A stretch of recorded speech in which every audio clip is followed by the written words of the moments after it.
guys, what's going on? It's In the Gym with Team MassiveJoes.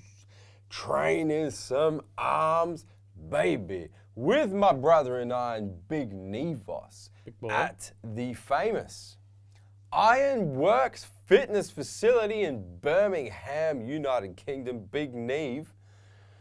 One hell of a gym you guys are about to get a tour of before we begin this epic arm workout of peace, my brother. This is my favorite gym I've ever trained at. Bullshit. Yep. Bullshit. You're just saying that because that's this video. No, I'm serious. Really? Better than Gold's Venice?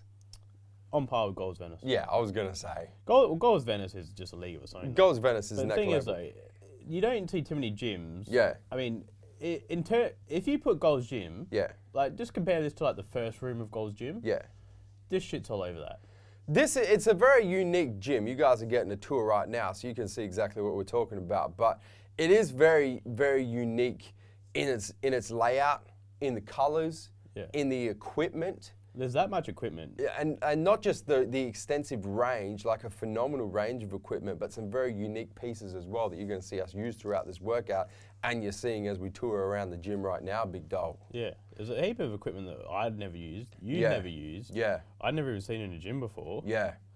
And like multiples as well. Not like you can see there, like not like one Smith machine, like 4. Yeah, and then there's like 4 bench presses. Yeah. I don't know if you're about to go into the this leg room. this is my favorite room right here. They got a room dedicated to the leg room, and it's not some pokey little bullshit room. Look at the fucking size of the leg room, mate. Yeah.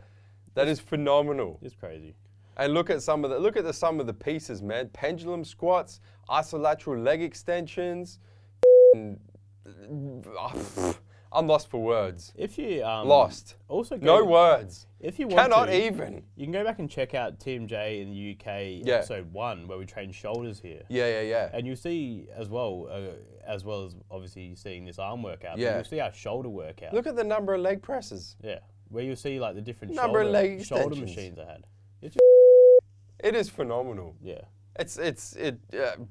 Like I said, cannot even words.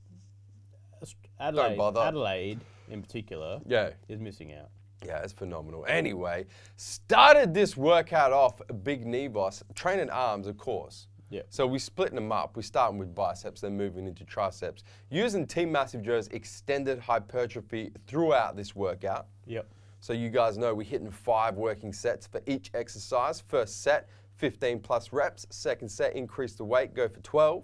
Third set, increase the weight, go for around 10. Fourth set, increase the weight, go for like 8 reps with a rest pause and a few more up in his bitch. And then the 5th and final set, go for that double drop set, man. So it was about, I reckon there was 3 different preacher curls in a row here. Yeah. So this one was a bit more of a horizontal. Yeah, I wouldn't. Is that the word you'd call it? No, I wouldn't even call this a preacher curl because firstly, it's isolateral. Yeah. It's machine based. Secondly, it's not the typical angle of a standard preacher curl. It's like completely horizontal, and it sits nice and up high under your armpit so that your delts can't come in and take over the movement. Whatever it's called, I guess next year you'd call that like a machine preacher maybe. Yeah, in the background there. That would be machine preacher. I don't even know what you'd call this. I don't know, but it definitely hit. It was delicious. It completely took the delts out, as you said, because your elbow was so high. Yeah. You couldn't like lean into it to pull through with your delts. Well, that's it. Your delt's already in a position where it can't contract, right? The front delt at least. The rear delt can still do a little bit of damage, but that's where the mind muscle connection comes in. Yeah. Anyway, what you're seeing here is my 5th and final set on this initial exercise for biceps, man. Gonna work on that double drop. Here's the first of the 2 drops, man. Also, one thing as well is the machines. They're old machines. Yeah. But they're new machines they're bringing out nowadays. Well, because you can see as well is the handle even rotates. Yeah. So it not only goes forward and back, but also goes side left to side, and right. swivels. Yeah. So you can get the perfect hand placement as well. Well, that's it, and that's the thing with a lot of machines these days is they're either over-engineered, in which case like there's just no reason for a lot of the movements they can do, or they're under-engineered and things that need to move don't move. Yeah. Such as like this one, the handle. Or they move at weird angles. Yeah, made by motherfuckers that don't lift clearly. Yeah. Whereas this shit, I don't know if aftermarket mods or not, but either way. I don't know. Impressive as shit, right? It is very impressive. And here I am finishing off my last few reps on this here double drop set. Keep in note, as always, man, every part of the drop set's got to be to failure.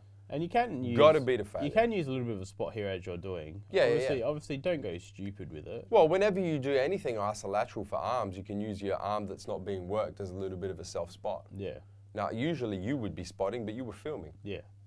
Then we moved on to a stretch position of flexion bicep exercise, Big Neve. So this is one of our favourites. This is one that we generally finish on this exercise more. Not necessarily. No, we always do, mate. No, I usually incorporate a second. No, I always hit it first. I always hit it last. Well, mate, results speak for themselves. Probably why the peaks aren't where they should be. That's it. Not ideal to do it with cables from the bottom. Usually I like to do this with adjustable cables so that you can get the point where the cable inserts up around your hip height so it doesn't pull you too far back. But, you know, you got to make do. I'm just going to point out before anyone else does. Yeah. Neve, terrible arms. Really? Yep. You think that people have waited 5 minutes to point that out, Big Neve? Well, they definitely would have noticed. Well, I had a jumper in the first set. I probably added a couple inches to them. And then moved on to that mid-range position of flexion for biceps. So we've already hit the contracted position of flexion with the first exercise, the stretch position with that second exercise, and now the mid-range position of flexion. Big Nevos, if there was one machine in this entire gym that I would claim as my favorite, this is it right here, man. It was very cool. This was one of the ones I'd never seen before. A phenomenal bicep curl machine. The fact that made the thing that made it so phenomenal was the fact that the way it rotated, you couldn't move your elbows forwards or backwards. Yeah. And that's what most people fuck up when they do bicep curls, barbell or dumbbell, is they start swinging their elbows. So they're using front delt, rear delt, and upper chest. They're using all sorts of muscle groups apart from bicep to actually train biceps. With this one, you have a look at the elbow on the Big Neve. It's like pinned to your side. You can't be using body English. You can't cheat with the mother.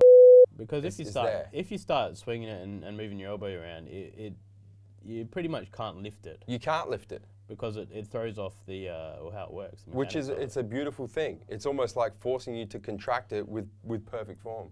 Which is always a good thing, especially for me, where you can see my bicep not actually contracting or moving here. What bicep? Yeah, exactly. Anyway, you're seeing here Big Neve's fifth and final working set. Going to hit that double drop there. Look at that camera work.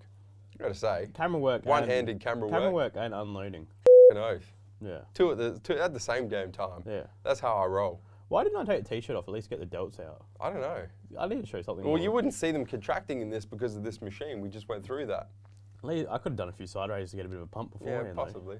Possibly. I'll let myself down again. let's just go so far as to say that the one thing that wasn't good in this gym was the lighting. Oh, it wasn't. The lighting was not kind to yourself and very not kind to the whiteness of when my your skin's skin. fading into the same color as the logo on the TMJT. Yeah, you know there's an issue. Yeah. Then finally for biceps we moved on to, I wouldn't call this machine preacher curl, but I would call this like cable preacher curl. Oh, that's, yes. Another delicious variation. You know, the last time that we hit this particular machine was actually, from memory, at Metroflex LBC when we trained arms with Big Rich Piano. You reckon? That was the last time I used this machine. Powerhouse has one. And Rich made me feel like a little bitch. Powerhouse has one. And probably still would today. Love it. It'd make you look like a little bitch, but you'd lift more than him. Delicious machine. And the great thing about this particular machine, or doing this particular exercise with a cable rather than a barbell or dumbbells, is its constant tension. Yeah. All the way through. Contracted position of flexion, so you want to make sure that you're emphasizing the top part of each and every rep and really squeezing all the way through, Big Neve. Yeah.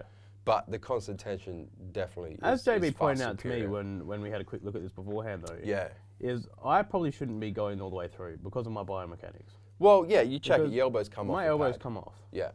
You're about to hit that drop set up in here. Oh, no, you got the rest pause. Yeah, I'm just resting. Yeah, just resting. But I agree, and you're about to see this right here. Your elbows do come off at the top of each rep. See this? Ready? Boom. Elbows come off. Yeah. Got to keep them fucking elbows on the pad, Big Neve. See, the thing is, though... Keep them down, mate. Keep it in the biceps. Keep the delts out. I don't know. Yeah. Anyway, moved on to triceps now, man. Warmed up and then got straight into triceps, supersetting rope cable pushdowns with machine dips, Big Nevos. Ropes the rope press down is probably one of my favorite favorite exercises. Yeah, it's you can track the whole way through. It's a fantastic exercise for triceps. The one tip that I would give that you've got pretty good form here.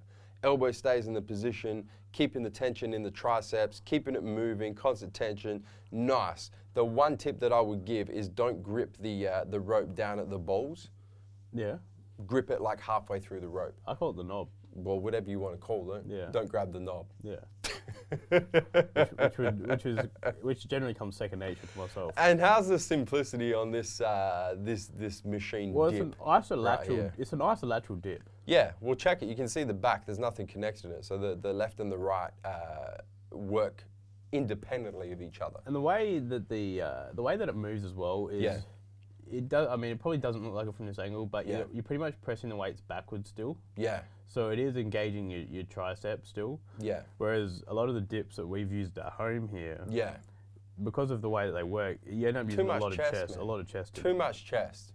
And then we moved on. We just thought we'd compare the pair, so we moved on to weighted dips. Yeah. For triceps. And I got to say, you are going a bit too deep here, big dog.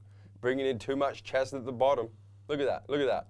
I didn't just too much chest, Neve. I didn't just go balls deep. I put the balls in as well. Well, mate, there was nothing left to go in. That's how deep I went. Let's just put it that way. I'm not going to go there. Let's just cut that one short. Anyway, my form on this Talk one. about cutting things short. Yeah. How about those reps getting a little bit cut short there? No, mate? they're not short, mate. This is how you could do. go an extra half inch. You could have gone an extra half inch. Nah, bullshit. I'm gonna lay down the law when it comes to dips right here. If you're doing dips to hit tricep, you have to emphasize the top part of the movement, which means don't come deeper than a 90-degree angle between your upper arm and your forearm. If you're trying to do them for chest, go as deep as possible and try not to come higher than a 90-degree angle between your arm and your forearm. I'm doing them for triceps, which is why I'm stopping at the 90-degree angle and pushing back up, because I'm trying to keep constant tension in them triceps. Keep the shit out of the chest and the front delts. Big Neve! I know what you're saying, mate. Ah, my work here is done. I don't think you don't have to worry about your chest taking over anything, though. That's the thing. Dog! Do you want to drop a shit on my chest while I'm rolling around on the floor after that low blow as well? I have to get something back on my God damn it. my non-existent arms in this workout. Anyway, cool little intensifying technique at the end there, man. Just hitting them negative reps. So really trying to make the negatives as slow as possible after complete concentric failure. I'm not normally a fan of this. What would you call it? It's a tricep extension machine. Yeah. Yeah. Get your fingers out the way of the camera. I'm generally not much of a fan of this machine because I find that I spend too much time bracing my abs. Yeah. And I can't actually stay in the right position to actually use enough weight to feel it through my triceps. I agree. The thing about this machine is, as you can see, I'm in there tighter than a fish's asshole. Yeah. So I don't have to use my abs to brace this. Yeah. Which I liked. Yeah. Because it meant I could just use as much tricep as I wanted. But generally speaking, with this particular machine and different variations of this machine, by the time you get up to enough weight to actually cause failure within hypertrophy rep ranges, it's a very awkward movement. It's not good. You're like using all I think you have to use it more for volume. Yeah, absolutely. Not as a strength, not as a lower rep. And then we moved on. 15 to 20 reps. And then we moved on to the extended position of flexion with these overhead tricep extensions with a cable machine, man. Yeah. Another delicious machine. Every gym should have one of these, man. Well, they should, because generally we have to try and either do it with a dumbbell, but I like doing them with the cables because it keeps constant tension. Constant tension, man. And you know, with stretch position of flexion exercises, the most important part is when the muscle is fully stretched, which for this is at the bottom of each rep. So if you can use a cable to emphasize that, woo! All kinds of gains. Yeah. And then we finish off... Hold on. Back to biceps? We finished What off the f is going on here? with a bicep tricep superset. Oh, shit. Really? So we started off with 21s. Get your notepads out, motherfuckers. Take notes on this shit. I would go back to the start Yeah. of this video. Yeah. Get notepad out. And note the whole thing. Replay it. Yeah. And note the whole thing. This is a phenomenal superset. This is so what we're doing here is Isil Lateral dumbbell bicep 21s with a hammer curl rather than a fully supinated wrist. Superset into Lateral dumbbell tricep extensions. A lot of isolateral work here. It is the best way. I would go so far as to say the best way to finish off arm workouts. No, well, yes. We generally finish off with like some kind of isolateral overhead extension like this. Yeah. Or even like a little kickback. Yeah. I know kickback's one of your favourites. Yeah. To finish off with. Yeah. And we're getting it done. And while you're finishing off, don't forget to hit the subscribe button. Boom. Oh, Subscribe. Oh, shit. He's hit the obliques as well. Subscribe to our YouTube channel. Stay up to date with all the latest editions of In the Gym with Team MassiveJoes and all the other deliciousness on our YouTube channel, where we're coming to and from Neve. MassiveJoes.com. Stay